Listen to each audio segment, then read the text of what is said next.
I told myself I was calm, kept saying it out loud. Like if I said it enough times, it would become true. She'll be here, I said, smiling at the cake on the table. She's always late. Jason laughed and checked his phone. It's your birthday. Relax. I nodded and looked at the candles already lit, melting slowly. I thought about the first birthday she surprised me, the way she covered my eyes and whispered, "Guess." Waited for that feeling to come back. It didn't. She texted you. Not yet, I said. In traffic, Linda sat across from me, arms crossed, eyes sharp. Emily doesn't get stuck, she said. She plans. I ignored that. I didn't want warnings. I wanted tonight to work. Wanted to cut the cake, hear her laugh, feel like I still mattered. I kept checking the door every time it opened. Every time it wasn't her. You okay? Jason asked quietly. I'm great, I said. Best year of my life starting right now. The door finally opened, and Emily walked in without rushing. She didn't look at the cake. She didn't look at me. She looked at her phone. Sorry, she said, not sounding sorry at all. Meeting ran long. It's fine, I said too fast. We're just about to. She waved her hand. Can we not do this big thing tonight? Jason cleared his throat. Happy birthday. Emily. She smiled at him. It's not at me. Thanks, she said, then corrected herself. I mean, hi. I felt heat crawl up my neck. You want some cake? I asked. I waited so we could, she sighed. You always make everything so dramatic. That word hit harder than I expected. It's my birthday, I said. I thought that was allowed. Linda leaned forward. Emily's had a long day. Emily nodded. Exactly and honestly this. She gestured around the room. This feels small. Jason looked between us. Hey, maybe we should. No, Emily said. I'm tired of pretending. She finally looked at me. Really looked, like she was already done. Still talking about dreams like they're plans. You're still waiting for things to happen. I'm working on them, I said. You know that, she laughed once. Sharp, you're working on being comfortable. The room went quiet. I felt everyone watching me, waiting to see how I'd shrink. I believed in us, I said. I believed that was enough. That's the problem, she said. Belief doesn't build anything. Jason stood up. Emily, come on. She ignored him. I met someone who understands momentum, she said. Someone who doesn't pause his life for cake. I swallowed. So this is about him. This is about me, she said. For once, Linda stood. Emily, maybe not tonight. Emily smiled at her mother. It's the perfect night. She turned back to me. I've already left emotionally. I just needed to say it out loud. I stared at the candles. Wax dripped onto the frosting. Then why come? Because I didn't want to be the villain in your story, she said. Now I can leave clean. Jason shook his head. That's cold. Emily shrugged. Truth usually is. She picked up her bag. I hope you find someone who wants what you want, I said. I hope you don't forget this night. She paused at the door and smiled. I already have. The door closed. No one moved. The candles burned down until one tipped over. I didn't stop it. I watched the flame die. In that silence, with cake untouched and voices gone, I felt something shift. I wasn't calm anymore. I was awake. Don't. I knew this was the last birthday I would wait for anyone to choose me. Jason finally spoke. You don't have to sit here like this. I do, I said. I need to see it. See what? He asked. What it looks like when something ends without a fight, I said. I always thought endings were loud. Linda gathered her purse. I'm going to go, she said. You should clean this up. I nodded. Thanks for coming. When she left, Jason stayed. You didn't deserve that, I know. I said, but I let it happen. He frowned. How? I kept shrinking so she wouldn't feel held back, I said. Turns out I just made myself disappear. Jason pulled out a chair. What are you going to do now? I looked at the cake. I'm not cutting it. He raised an eyebrow. You're serious? Yes, I said. I want to remember this exactly how it is, he stood. Call me later, thanks, I said. After he left, the room felt larger. I sat there listening to the hum of the fridge, my phone silent on the table. I thought about all the times. I defended her, all the times I said she doesn't mean it like that. I said her name once, softly. Nothing answered back. I blew out the remaining candles myself. Smoke curled up and vanished. I realized I wasn't angry. I was clear, stood, grabbed my jacket and whispered, "Never again." My phone buzzed. Once a message preview flashed her name, then disappeared. I didn't open it. "Not tonight," I said to the empty room. I poured myself a glass of water and sat again, forcing my hands to stop shaking. I imagined calling her. I imagined saying, "Come back," and hating myself for it. I imagined her saying, "You'll be fine," and meaning it. I laughed at that. "I will be," I said. I opened my notes app and typed one line. I deleted it. I typed another. I deleted that, too. Words felt cheap. Silence felt honest. I packed the leftovers into the fridge without touching the cake. I washed a plate I never used. Each small action felt like proof that I could move without her permission. At the door, I paused and looked back. "This is the moment," I said. "This is where it changes." Turned off the lights and locked up. Outside, the night air was cool. I took a breath that reached my lungs. For the first time all evening, I felt steady. I didn't know what came next, but I knew one thing for sure. Would never wait at a table again, hoping someone else would decide I mattered. I walked down the steps and didn't look back. My birthday ended without a wish, without applause, without her. It ended with a choice I finally made for myself. I smiled once, not because I was happy, but because I was done begging. Tomorrow could come. Tonight had taught me enough. I put my hands in my pockets, counted my steps, and promised myself this pain would become fuel, not a home. And that promise felt heavier and truer than any candle I never got to cut ever again. Today, I woke up expecting silence and I got it. No message, no apology, no explanation. Stared at my phone and said, "You're really gone." The screen stayed dark. I said it again, slower, like that would make it true. "She's gone." Dragged myself out of bed and poured coffee I didn't want.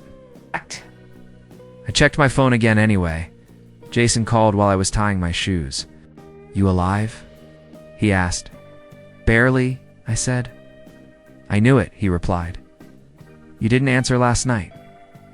"I sat with the cake," I said. "I didn't cut it." He exhaled. "Man, everyone saw this coming." I stopped walking. "Don't say that. I'm not trying to hurt you," he said. "I'm saying you weren't blind." "You were hopeful?" "That sounds nicer," I said. "It doesn't feel nicer." Days blurred. Mornings were the worst. I kept reaching for my phone before I remembered there was nothing to reach for. One typed her name once, twice, then deleted. I said, "Don't," out loud, like I was talking to a kid. I replayed every argument, every smile, every time she said, "Trust me." I wondered when trust became a joke. Jason met me for lunch on the third day. He looked at my plate. "You're not eating?" "I forgot how," I said. "You didn't forget," he said. "You're punishing yourself." "For what?" "For loving her more than she loved you." I laughed, sharp and ugly. "So I lose twice." He leaned in. "You didn't lose. You learned." It's not comforting. I know. My phone buzzed that night. My heart jumped before I could stop it. One message. From Emily. I opened it. "You'll be okay. You'll always land on your feet." I stared at the words until they blurred. "Don't," I whispered. Typed back, erased it, typed again. "Why are you doing this?" I deleted that too. I sent nothing. 10 minutes later, the typing bubble appeared, then vanished. Silence followed. It hurt worse than the message. At work, I messed up everything. My boss asked, "Are you with us today?" I said yes, and meant no. I missed deadlines. I forgot meetings, stared at screens without seeing them, a coworker said. "Rough breakup?" I nodded and hated that it was obvious. Jason said, take a day off. I said, I can't afford to fall behind. You already did, he replied. I went home early anyway, sat on the floor and said I'm not enough because it felt true. I said it again, said it until it sounded like a fact instead of a fear. I thought about all the ways I tried to grow smaller so she could feel bigger. I wondered when I decided that love meant erasing myself. I ran into Marcus Reed outside the building the next morning. He looked at me and said, You look wrecked. Good morning to you too, I said. He didn't smile. You build your life around someone else?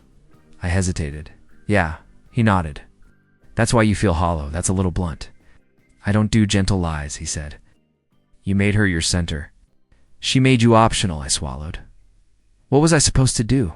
Build something that stays when people leave, he said. It didn't. Now you're paying interest. I wanted to argue. I didn't. I said, I don't know how to. Breathe without her. You're doing it now, he said. It just hurts. That night, Emily's silence pressed harder than any words. I drafted a message. I miss you. I deleted it. Can we talk? Deleted? I'm sorry. Deleted. Finally typed, Are you happy? I stared at it for a long time, then I erased it too. Jason called. How bad is it? I'm surviving, I said. That's enough for now. Keep thinking if I was better, she'd stay. She didn't leave because you were lacking, he said.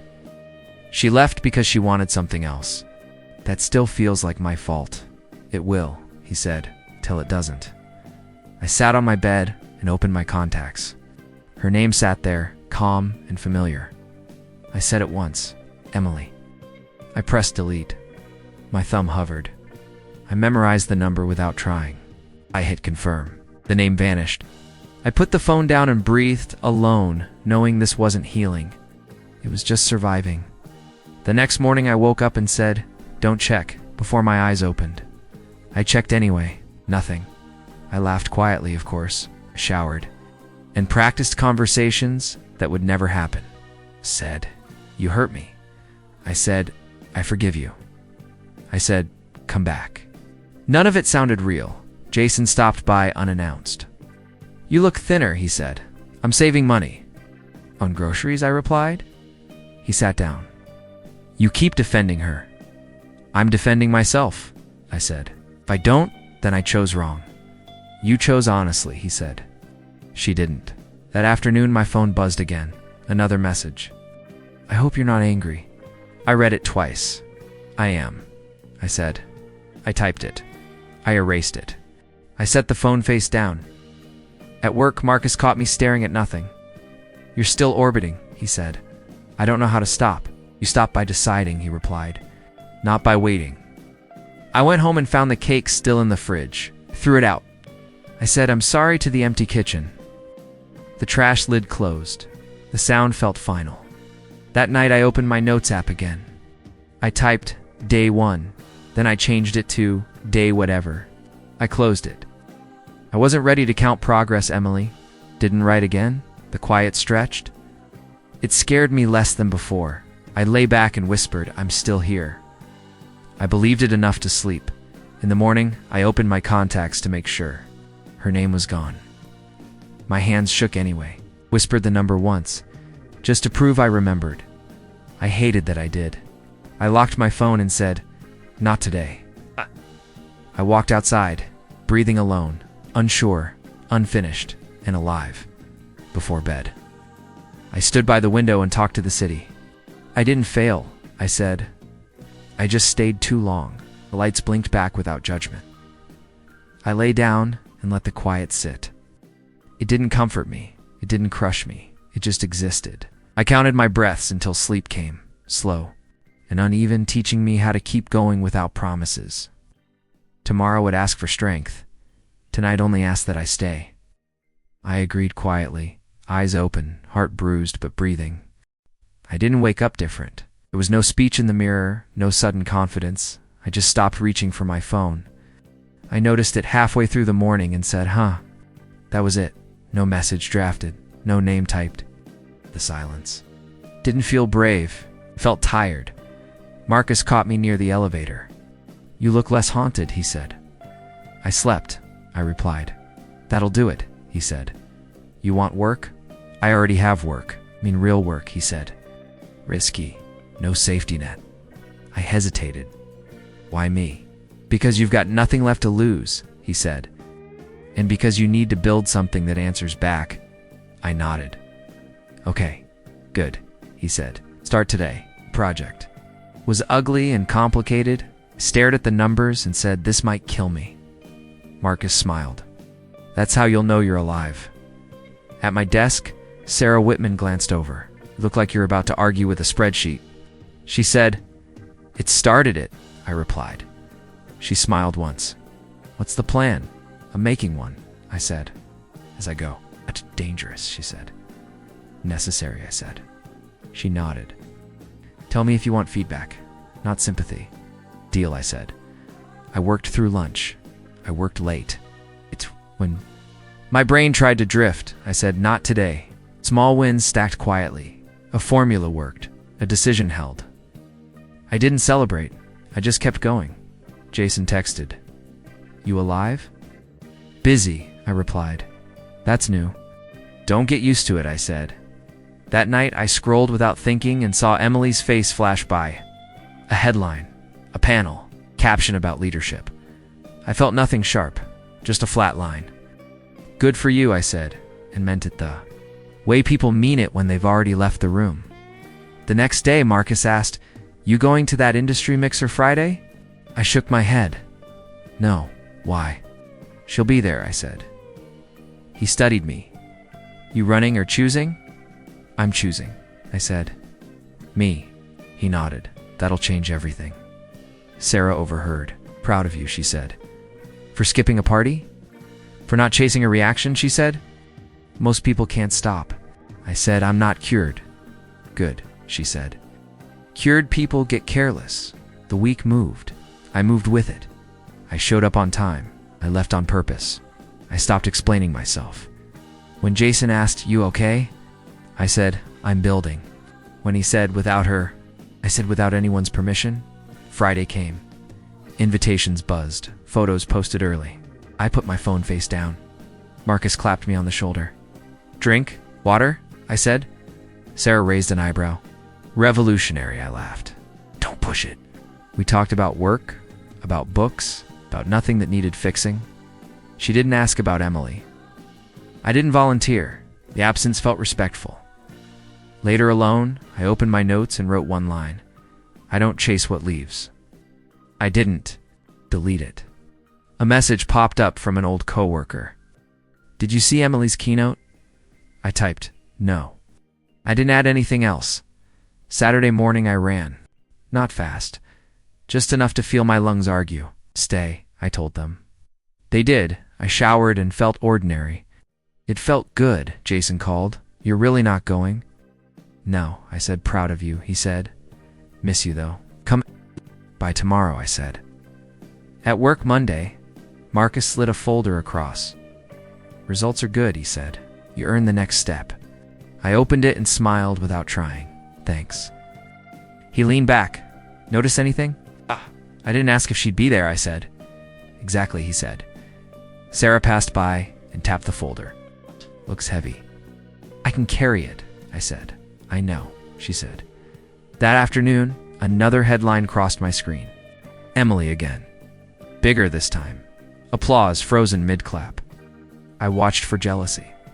It didn't come. I felt distance. We chose different roads, I said. That's all. Marcus overheard. Say that again. We chose different roads. Smiled. Keep choosing yours. Friday came again. Another invite. Another decline. This time, it didn't feel like resistance. It felt like direction. Jason came over Sunday. He looked around. Place looks different. It's quieter, I said. You miss her, I thought. I miss who I was before I started shrinking. Fair, he said. I showed him the notes line. He nodded. That'll preach. I'm not preaching, I said. I'm practicing. My phone buzzed once. Unknown number. I didn't open it. I put the phone away and poured coffee. Later I said to no one. That night, I stood by the window and watched the city move. I'm not chasing, I said. I'm choosing. The words didn't. Echo, they settled? Monday morning, Marcus asked, ready for the pitch? Yes, I said. Sarah smiled. Let's go. As we walked, my phone buzzed again. A calendar reminder for the event I skipped. I deleted it without reading details. My hands didn't shake. In the room, voices rose and fell. I spoke when it was time. I listened when it wasn't. When applause came, it felt earned. Quietly after Marcus said, "That was you." I nodded. "It's starting," Sarah said. "No," and smiled. It already did. That evening, another invite arrived. Same place, same faces, same name highlighted. I typed one word and stopped. I erased it. I set the phone down and said, "I won't go." Not out of fear, out of choice. I made dinner. I cleaned up. I read. I slept. Life didn't explode. It moved in the morning. I woke steady. I checked my phone. No messages I needed. I breathed and smiled once. "I'm done chasing," I said. Outside, the city answered by continuing. I stepped into it, not looking back, letting momentum do its quiet work, trusting that growth didn't need witnesses, only consistency, and that was finally mine. I walked into the conference room already knowing her name would be everywhere. It was on the banner, on the schedule, on people's lips. Emily Carter, someone whispered behind me, like saying it softly would make it sacred. I took my seat and said nothing. I didn't need to prepare myself. I was already past that. Jason texted from the back row. "Didn't expect this, huh?" "I did," I typed. "Just not today. She's huge now." "I see that," I replied. Applause broke out before she even reached the stage. She smiled the same way she used to, practiced and bright, like confidence was a muscle she never let rest. When she spoke, the room leaned in. Vision, growth, momentum. Words I remembered throwing at me like weapons. I listened without flinching. After, people stood, clapping like she'd saved them personally. I stayed seated until the noise settled. When I stood, she was already moving through the crowd, shaking hands, laughing on cue. Then her eyes landed on me. For a second, the smile slipped. She recovered fast. "Wow," she said, stepping closer. "I didn't know you'd be here." "I work here," I said. "Congratulations." "Thank you," she said. "It's been a long road." "I'm sure," I replied. She searched my face. "You look good." "So do you," I said. It was true in the way headlines are true, Daniel. Brooks appeared at her side, hand on her elbow. "Emily, the press. Give me 1 second," she said. She turned back to me. "Can we talk?" "We are," I said. She laughed lightly. "You haven't changed." "I have," I said. "Just not where you're looking." Daniel frowned. "Do you know each other?" Emily answered too fast. "We go way back. Ancient history," I said. Daniel extended a hand. "Daniel Brooks." I shook it. "Nice to meet you." He nodded. At Emily. 5 minutes. Emily watched him go, then exhaled. "He's intense." "So are you," I said. She tilted her head. "Is that a compliment?" Olivia Grant slipped in beside us, recorder already in hand. "Emily, quick question about the merger." Emily stiffened. "Later, Olivia." Olivia glanced at me. "We've met." Briefly, I said. She smiled like she knew more. "Interesting. Panel vary," I said. Emily's jaw tightened. "Can we not do this right now?" Olivia raised her hands. "Of course. I'll circle back." She leaned in and murmured, "Careful who you trust." Then she disappeared. Emily stared after her. "She loves drama." "Drama follows cracks," I said. She bristled. "What does that mean?" "It means applause doesn't fix everything," I said. She crossed her arms. "You're still holding on to the past." "I'm holding on to facts," I said. "Those don't expire." Her smile thinned. "I never meant to hurt you." "You did," I said. "Intent doesn't erase impact." She glanced around. "People are watching." "I know," I said. "Relax. That calm thing you're doing," she said. "It's unsettling." "It's practiced," I said. She laughed, then stopped. You're acting like you won. I didn't come to compete, I said. I came to work. She leaned closer. You could have reached out when things got hard. You could have stayed, I said. Her eyes flashed. I did what I had to do. So did I said. Daniel returned. We're on in 2. Emily nodded. I'll be right there. She looked at me again. We should catch up. Privately. Why? I asked because there's context you don't know, she said. 'Cause it wasn't that simple. It was, I said. You chose. I adapted. She lowered her voice. I was scared. So was I said. Difference is, I didn't leave. Her shoulders sagged for half a second. You don't understand the pressure. Understand loneliness, I said. You look exhausted. She straightened. I'm fine, I nodded. That's what you always say. Daniel cleared his throat. Emily. She turned away, then back. We'll talk later if you want, I said. She walked off. Applause followed her like a wave. I watched from the edge, noticing how she rubbed her temples when no one was looking, how her laugh arrived half a beat late. Jason found me by the coffee. That was intense. I'm okay, I said. You sure? Yes, I said. I saw what I needed. What's that? Shh. She's still running, I said. Just faster. Olivia reappeared. Careful, she said again. Success attracts sharp knives. I'm not holding any, I replied. She studied me. You're not the one I'm worried about. I left before the after party. Outside, the night was cool and honest. My phone buzzed. A message from Emily. Can we talk somewhere quiet? I stared at it, then typed, maybe. She replied instantly. Tonight, I breathed once. Later, I sent. I put the phone away, and I walked, feeling no rush, no pull. I didn't celebrate her cracks. I didn't feel relief. I felt distance, earned and steady. Behind me, applause echoed through glass. Ahead of me, the street waited. I chose forward. My phone buzzed again. I didn't check it. I already knew the question. She wanted privacy. I wanted clarity. For the first time, I had time on my side. I met her in a quiet cafe across the street. She was already there, hands wrapped around a cup she wasn't drinking. When she saw me, she stood too fast. Thank you for coming, she said. I didn't promise anything, I replied. She nodded. I know. We sat. Silence stretched. Finally, she said, I'm tired of pretending I'm fine. I'm not here for pretending, I said. She laughed weakly. You never were. She looked down. I'm lonely. I don't say that out loud. You just did, I said. Because I lost everyone, she said. Slowly, quietly, she met my eyes, including you. I said nothing. I thought success would fill it, she continued. I thought if people clapped loud enough, I wouldn't hear the empty parts. Did it work? I asked. She shook her head, made them louder. She took a breath. Daniel betrayed me. Deals behind my back. Smiles to my face.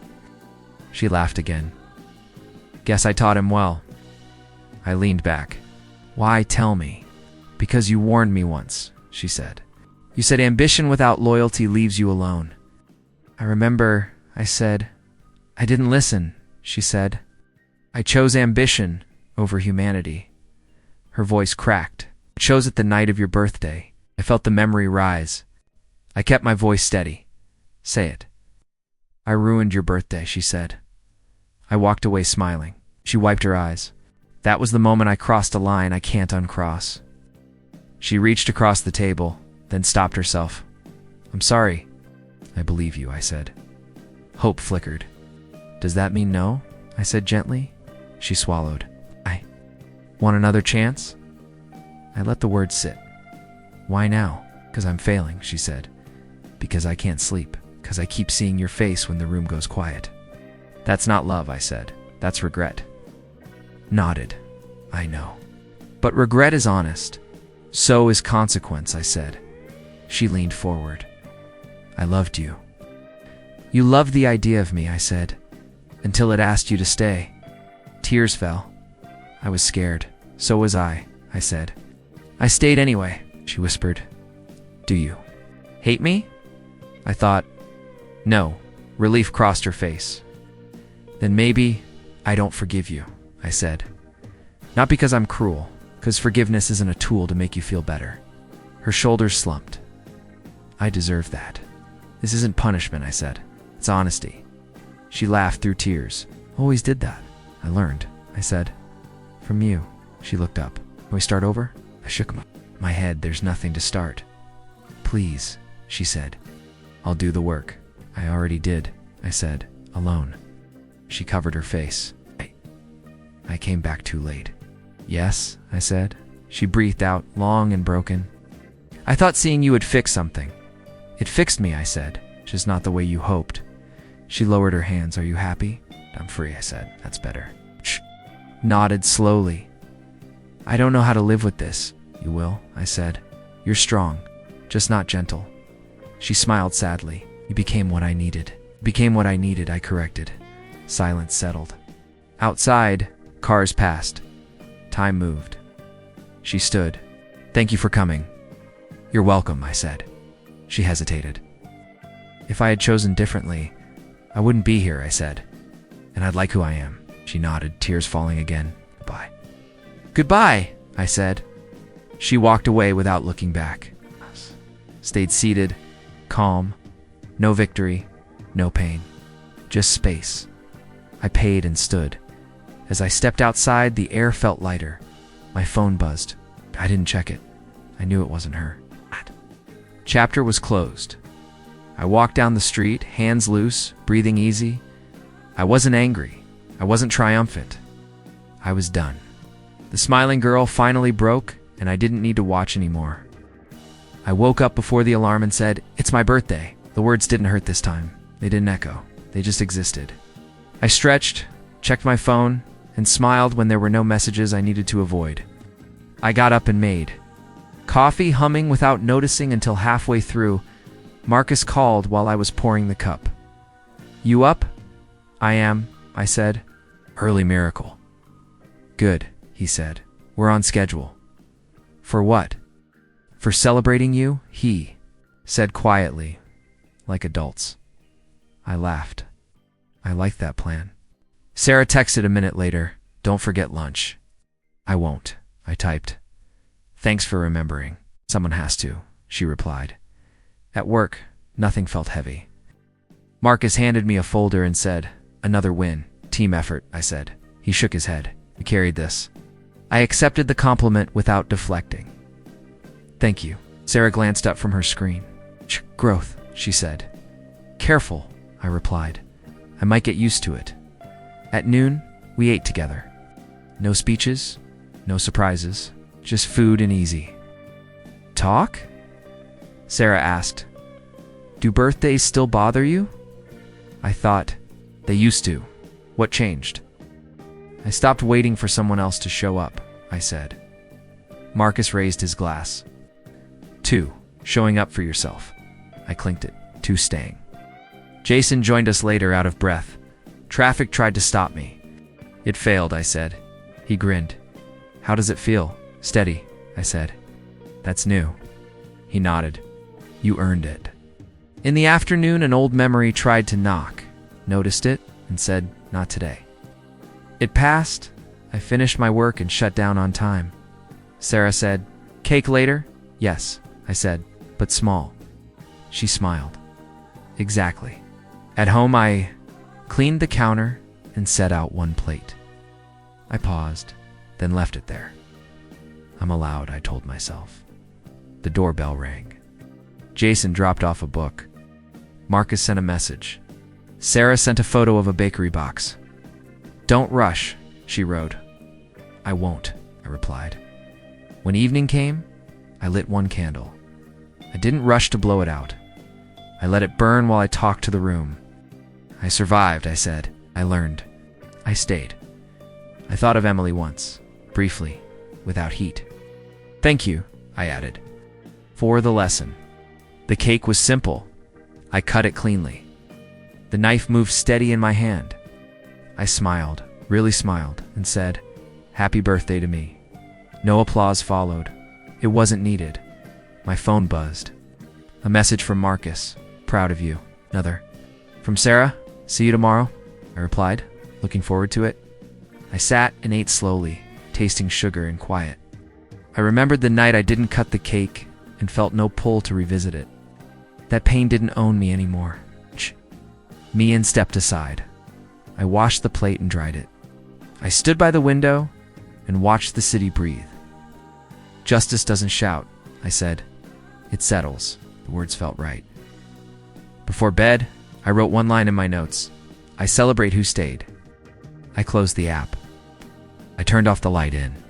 The dark, I whispered. I'm enough. I believed it. The candle smoke had faded. The room held me. Tomorrow would come, and I would meet it without fear, without chasing, with my hands open and my feet planted. I slept smiling, knowing this. Birthday belonged to me, fully, finally, and that was everything I needed.